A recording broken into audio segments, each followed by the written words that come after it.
Hey everybody. Um, Happy Friday. I hope that you have had a good week so far. So now we're starting our material for test 3, which is going to be a lot about equations and graphing. Equations of lines and graphing. So 3.1 is pretty simple. We start with just an intro to graphing. The first thing I want to make sure we understand is this thing right here is called a coordinate plane. That's what we graph on. We did talk about a number line, which is in one direction or one dimension. But a coordinate plane, or the fancy term is a Cartesian plane, is going to be two number lines basically crisscrossed running up and down and left and right. So it's 2D or two directional. Okay. So these bold lines here have names. You should know all this stuff, but I'm just making sure everybody's with us. These are the axes. Each one is an axis. The one that runs left to right is the x-axis. Oops, is the x-axis. Okay. And the one that runs up and down is the y-axis. Together we call them axes, the plural. So the x-axis, the y-axis. Alright. Now whenever we do plot points or coordinates on here, we're going to see how far something is moved in the x or in the y direction and put it there. So I guess I want to do negatives and positives before I do points. So negatives and positives, this is just like the number line. The positives were in this direction and the negatives were back here. For up and down, it actually is pretty instinctual because of course up is hopefully positive and down is the negatives. Okay, so if I had to move a negative y direction, that's going to be down in the negative way. Now let's talk about plotting points or reading points. Now another term for points, or the actual fancier term, is an ordered pair. Ordered pair. And there's a reason that they call them that. For one thing, it's a pair, a set of two, but they're called ordered because they're in alphabetical order. Okay, and here's what I mean. You get a pair like 2, 5. And so you look at it and you try to figure out, okay, so this is going to move me in some direction and then the other direction. Which one's x, which one's y? Well, if you know your alphabet, you know that x comes before y. These things are actually an ordered coordinate pair, an ordered pair of x and y value. So to plot a point 2, 5, it tells me I need to go 2 in the x direction, positive 2 in the x direction, and positive 5 in the y. And so we're going to start at what is called the origin, the point 0, 0. I don't know why I put a point there. The origin. So I can move 2 in the x direction, and from here 5, 1, 2, 3, 4, 5 in the y direction, and that would be the point 2, 5. Okay. We can also plot negatives. I could go something like negative 3 in the x direction, and let's go positive 2 in the y. Once again, they're ordered pairs, so you always know it's xy and xy pair. So if I wanted to go negative 1, 2, 3 in the x direction and positive 2 in the y, there it is. Okay. And that's because, kind of a sloppy point there, we moved negative in the x direction but positive in the y. We could also go negative x and negative y, or positive x and negative y, just one of the 4 quadrants. These quadrants actually have names. We don't test you on this, but this one's the first quadrant, and they go back around clockwise. Second quadrant, third quadrant, and fourth quadrant. I don't think we asked you any questions about that though. Okay, my main thing is, can you plot points? That's a skill that we'll need. Can you read points? Could you tell me what this point was if you didn't already know that it was negative 3, 2? You would just count how many did I move in the x direction and how many did I move in the y to get to that point. Okay, hopefully that was a huge, very simple, boring review for you. So now we're going to get into a little bit more review. So what we're going to do is we're going to make sure that you can read scatter plots, which is good practice for reading coordinates and stuff. So here's a scatter plot. It's actually random data that I made up using a computer code that tells you we're looking at how many hours a week does certain age groups watch TV. So there's either ages running on the x-axis and it's kind of ticking off 5s, but I put these dotted lines every 2, so 2, 4, 6, 8, 10, 12. And these are how many hours a week they watch. For some reason, the computer program had a hard time fitting 10 and 14 in there, so it didn't put them. I'm not sure why. I don't need to fuss at it. Okay, so all we're going to do on the test is you'll get some questions about these. So like, how many hours a week do 15-year-olds watch? So this is just a simple skill of practicing. We give you an X value, that's the age, an age of 15, and then you find the dot that matches with that. How many hours a week? There's the dot. Let's trace it back to the hours. That is just 2 hours. So we should be able to read our scatter plot, 2 hours, and answer questions based off of it. For instance, what age group or groups, it could be more than one, because notice at 2 hours there are what, 3 groups that watch 2 hours? So what age group or groups watch 11 hours of TV a week?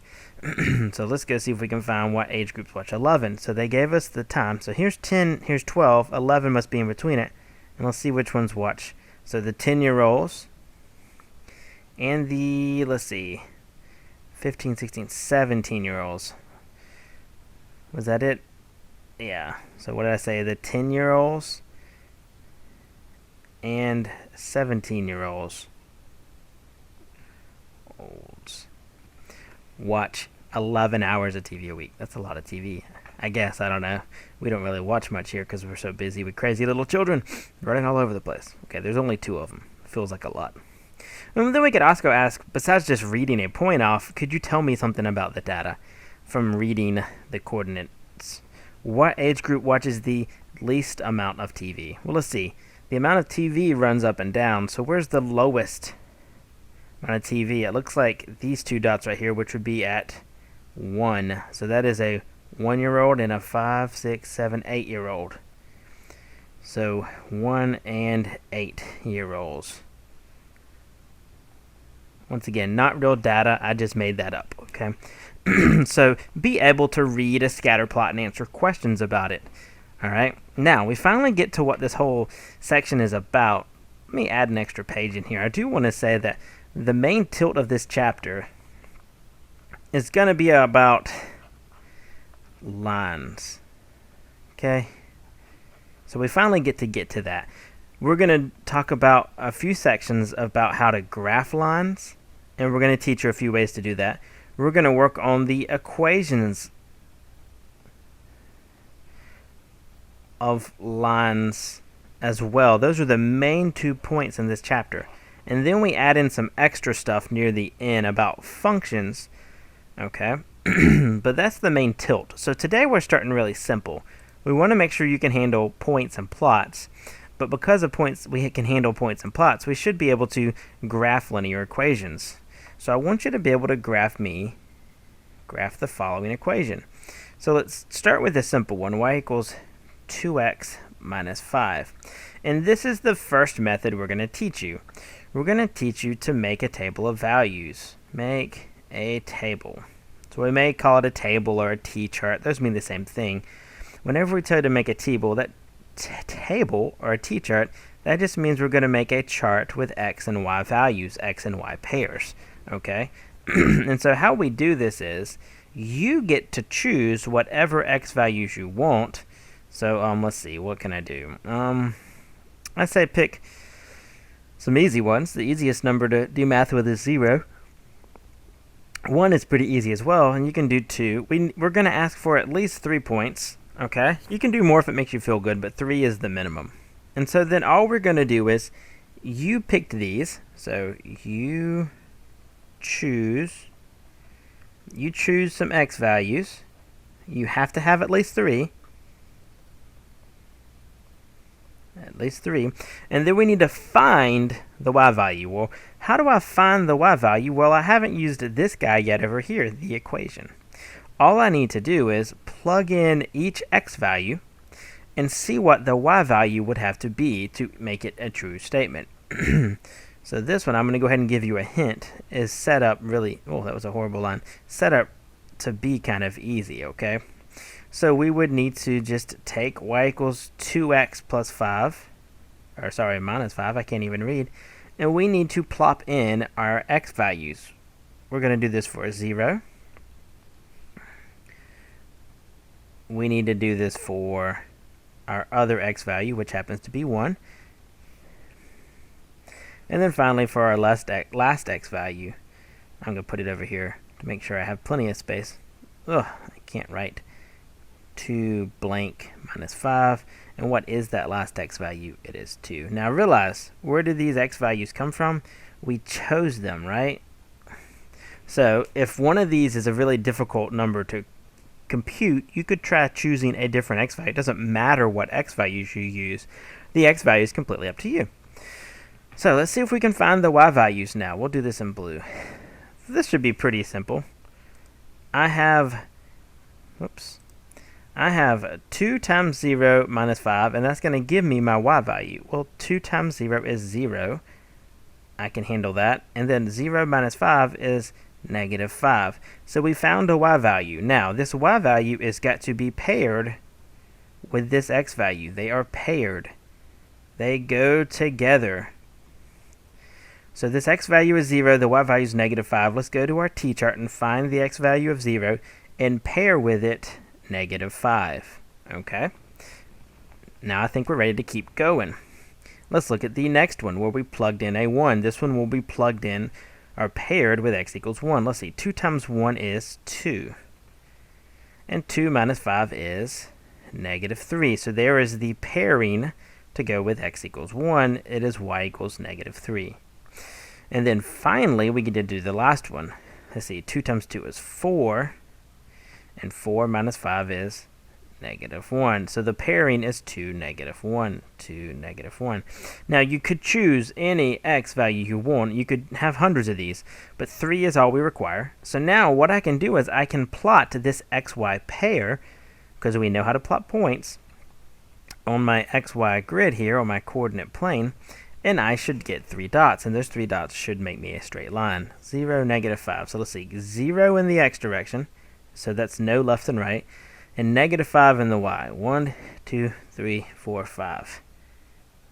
Okay, awesome. Let's plot the next one. 1 in the x direction and negative 3 in the y. So go 1 in the x direction and down. 1, 2, 3. Okay, doing good. And finally, 2 in the x direction and negative 1 in the y. So 1, 2, negative 1.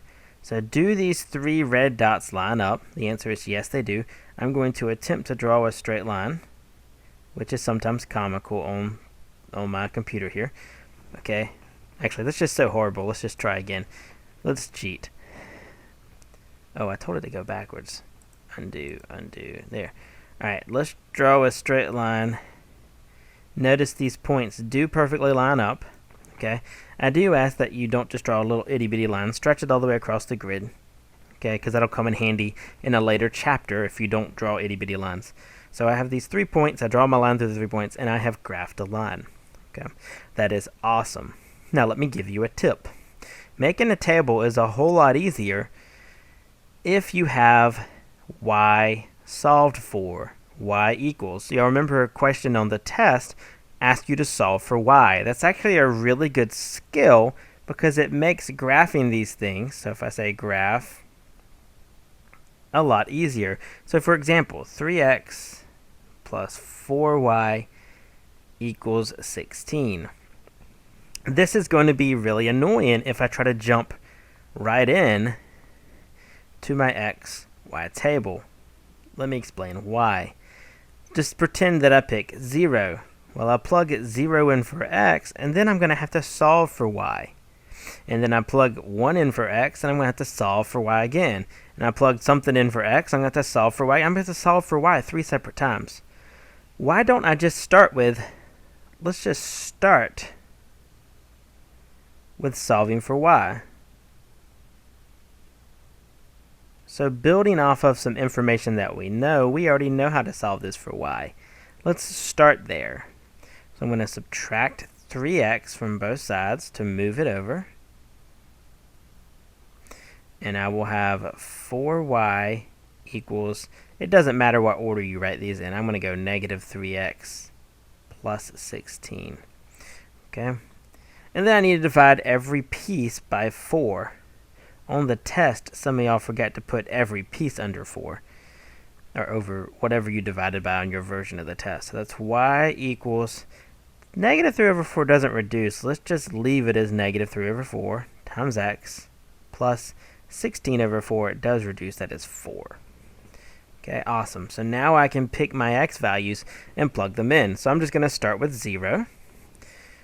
So y equals negative 3 over 4 blank plus 4. And I can do this one easily without a calculator. 0 times anything is 0. And 0 plus 4 will be 4. So I have the first point. I might as well go ahead and plot it while I'm at it. 0 in the x direction, positive 1, 2, 3, 4 in the y. Okay, awesome. I got the first one. Now, you're going to go ahead and you'd pick the next one, and you might pick a 1. When you go to plug a 1 in, this is going to give us a fraction, notice, because you're going to get negative 3/4 plus 4. And I'll go ahead and tell you what that is. That it would be what? 3 1/4? I do not want to try to graph fractions. Okay? Everything that we want to graph needs to be a whole number amount on a dead crosshair. These are called lattice points where the x and y lines cross. So I don't want to choose a number that's going to give me a fraction. That's okay though, because aren't we the person choosing these x's anyways? You could choose any x you want. Let me give you a tip. X is being multiplied by this fraction. That's why we are getting a fraction. If I just choose a number that will cancel out a 4 though, when I put a 4 in, I will not have fractions anymore. So the bottom is a 4. Why don't we actually just choose a 4 to go in? So now look what I have. If I have y equals negative 3 over 4 times blank plus 4, and if I plug in this x value that I chose of 4, the 4 on the bottom of the fraction and this 4 here that we plugged in for x will cancel, and I will have negative 3 plus 4. So I get very lucky there. That's nice. Negative 3 plus 4. Negative 3 plus 4 is positive 1. So I've found the matching pair, positive 1. So I can go 4 in the x direction. 1, 2, 3, 4. 1 in the y direction. That's awesome. Well, here's another tip. Since 4 works so well, why don't we try negative 4? It should, hopefully, also work. So y equals negative 3 over 4. We're going to plug in a negative 4 plus 4. Now, watch what happens here. The 4's cancel, but this negative times a negative makes that a positive 3. Bring down your plus 4. So this becomes a positive 3, because negative times a negative, ugly daddy, ugly mama, pretty baby. And that's going to give you 7. So the y value that pairs with this x value is positive 7. So that's negative 4 in the x direction. 1, 2, 3, 4. And positive 7 in the y direction. 1, 2, 3, 4, 5, 6, 7. Now the reason we have you do 3 lines is if you mess up one of these, they will not line up. So I feel pretty confident that I'm doing a pretty good job since all these are lining up in a pretty straight line. Obviously, if you're doing these by hand, they're not going to be perfect, but they should be pretty nice. So we just handled a lot of hard stuff at once. We got y by itself to make this easier to do. We even had a fraction to deal with, but we get to choose the x's, so we chose x's to make us have pretty whole numbers. These are things that we expect you to be able to do on the test, okay? Now let's do 2 more quick examples of special types of lines, okay? Stop doing that thing. Let's delete that there. So 2 more types of examples of special equations. We'll start with one like y equals 3. And you say, okay, well, it's already y equals. That should be easy. Let me make an xy table. So you get your table ready, and you go to pick some x's, and you realize there is nowhere to plug in the x's. So once again, it doesn't really matter what you choose the x's to be. I just pick some random x's. No matter what I choose x's to be, y is stuck. It's called a constant because y is stuck at a constant value. Y is stuck at y equals 3. So all the y values are going to be 3 no matter what x value you choose. You can choose x to be 100. X does not have anything to do with this equation. Y is stuck at 3. So I can just pick some random x's. All the y's are 3, and we could see what type of line this makes. 0 in the x direction, 3 in the y. 1, 2, 3. 2 in the x direction, 3 in the y. And then 4 and 3. 1, 2, 3, 4, 1, 2, 3. So you see that the type of line it's going to make is a horizontal line that runs left to right. Anytime that you have y equals a number, that's going to be a horizontal line. You could remember that fact and put your horizontal line at 3, or you could do the work with the table. You do not have to do the work, though. You can just sketch me that line at 3. Hopefully yours looks better than mine. Okay? So on the test, you may be asked about graphing an equation y equals 3, or y equals 7, or y equals negative 10. By the way, y equals negative 10 would be down here, right? You can graph it. If you get stuck or lost or confused, just make a table. Now, similarly, I told you we're going to do two special cases. If we did y equals a number and it was horizontal, you can probably guess the next one we're going to do is going to be x equals a number. And you can probably guess this is going to be horizontal, but let's pretend like we don't know it. We go to do our xy table, and you go to pick some x's, and you say, wait a second, there's no y in this equation. The x's, though, are constant. They are stuck at negative 2. Do you see that?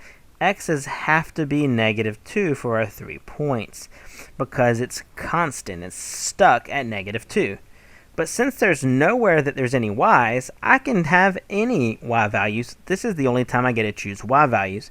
It doesn't matter what they are. Here, I'll do 0, 5, and 10. It does not really matter.